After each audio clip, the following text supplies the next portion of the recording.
We do split this weekend. One of the first times we do this. I don't like doing it. It's kind of the nature of track and field right now, and our distance people go to one site and everybody else goes to another. And it's too bad it's that way, but we got to play that game, so that's the way it is. So we'll do that. We'll send some people up to Boston, but most of our people, we'll have 50 and that will travel to Clemson, and we'll send about 15 to Boston. So that'll be our competition group. We had a good meet this last weekend.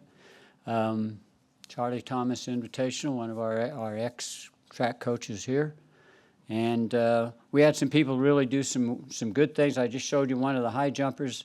It's his first meet of the year, and he's a 7.5 guy. He's jumped 7.2.5 at this point, so he's going to go to Clemson and try to get a little bit better. Lamara Diston, our other female high jumper, has jumped 6.5. But across the board, our Sam Whitmarsh was first-time Sam, a Texas kid, first-time Sam, got to compete this weekend, and he ran 147, which is one of the top 10 or 12 times in the country.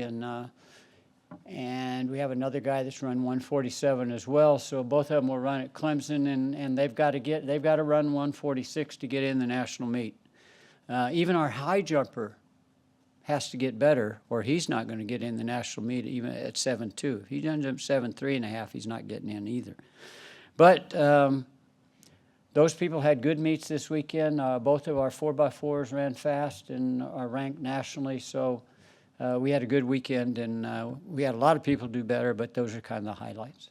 Sweet. And then we'll open it up to questions. Anybody? Yep. I know At the Nuno. back, behind the lights. Nuno will.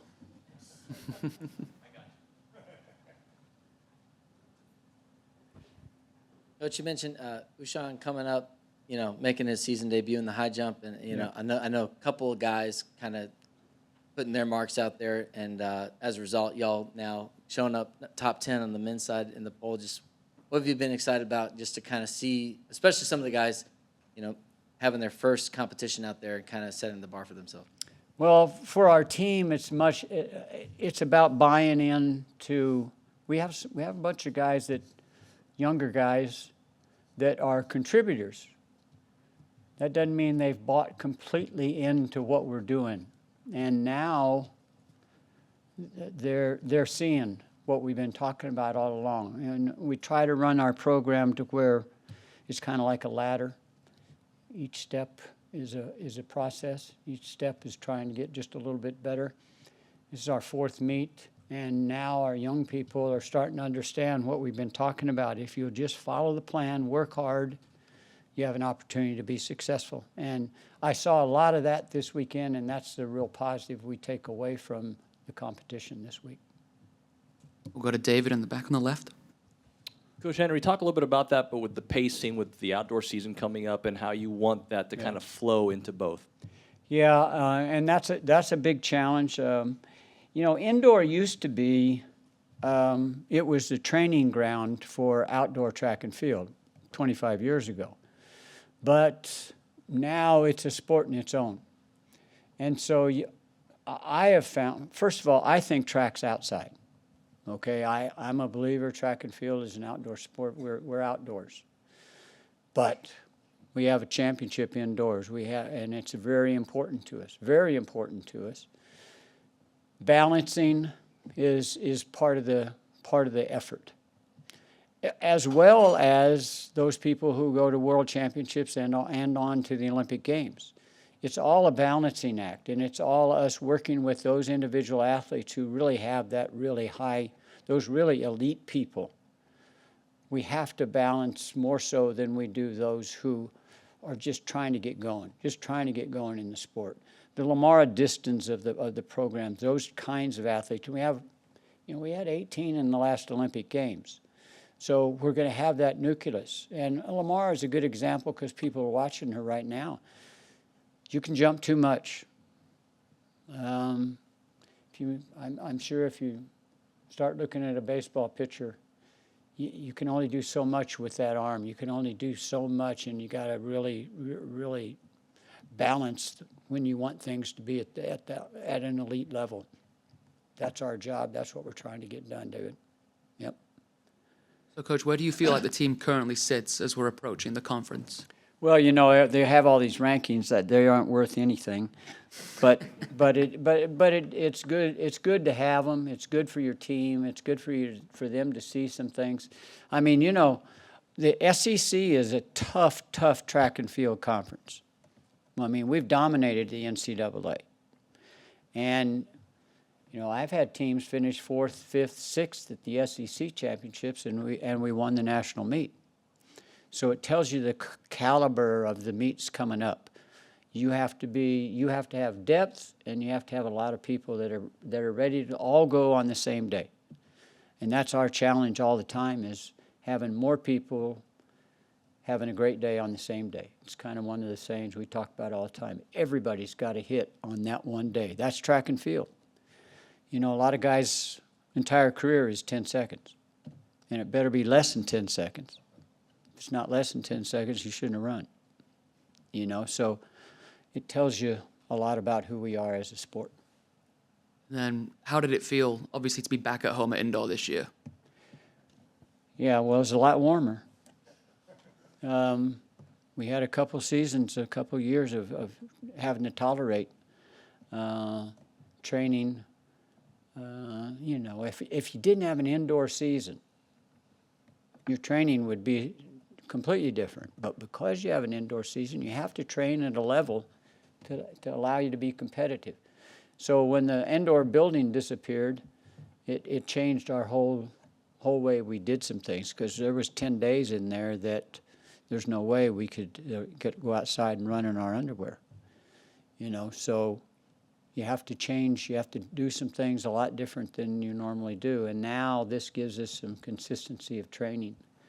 We don't ever miss a day of training right now. And technical days, you don't ever miss a technical day, and that's so important for success of any great athlete. Cool. We'll go back to the back then.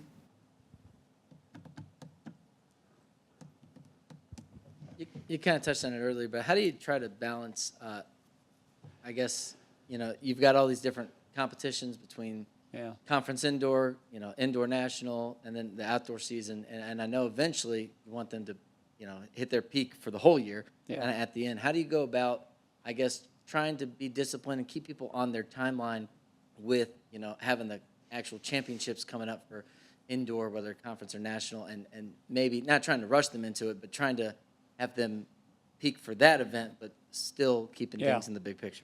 Well, we talk a lot about, it's just like an airplane taking off.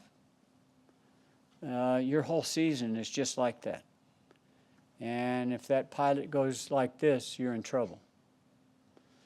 So it's all a gradual incline. And on that incline, you get to a certain point, and here's the SEC championships.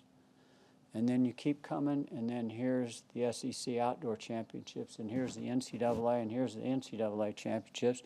Here's the World Championships, and here's the Olympic Games.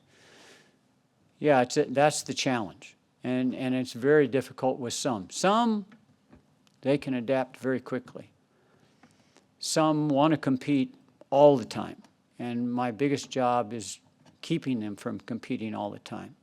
Some, Lamar is one of those that she has a hard time high jumping if there isn't a great competition. She can't jump against somebody who jumps 6 foot. She has to have somebody that's challenging her at 6'4". That's the only way she can get that 6'4" out of herself. And then some people, man, they can hit it every time. Now, they don't hit it at that level, but they hit it every time. So we're a group of all kinds of people. And our balancing act is what it's about. Our pole vaulters are significantly different than Bryce Foster. A different individual, and one of them's female. So it's completely different. And we have a lot to do as far as balancing things out. We'll go to the front on your left, Coach. So, Pat, you mentioned about the value of the indoor track this year as opposed to last year. Is certain groups benefited more the fact that you were able to get those 10 days, or is it all across the board? Yeah, no, our distance runners can adapt pretty quickly to temperature. They have to, and most of them train early AM during the hot time of year. So they are all about adaptation. That's what our distance people are. So that takes a pretty good nucleus of people. Our skill level people, we have to have some nice areas to train. Yeah, and if we've had a couple winners, as you guys know, that, man, there's been a month in there that you really couldn't have done anything. So we're trying to use the indoor football building to do some things. We try to go to the rec center to try to get a few things done. We put track surface underneath the concourse of our building and try to get some things out of weather and not warm, but out of any weather. So we're going just about everywhere we can go to try to get some things done.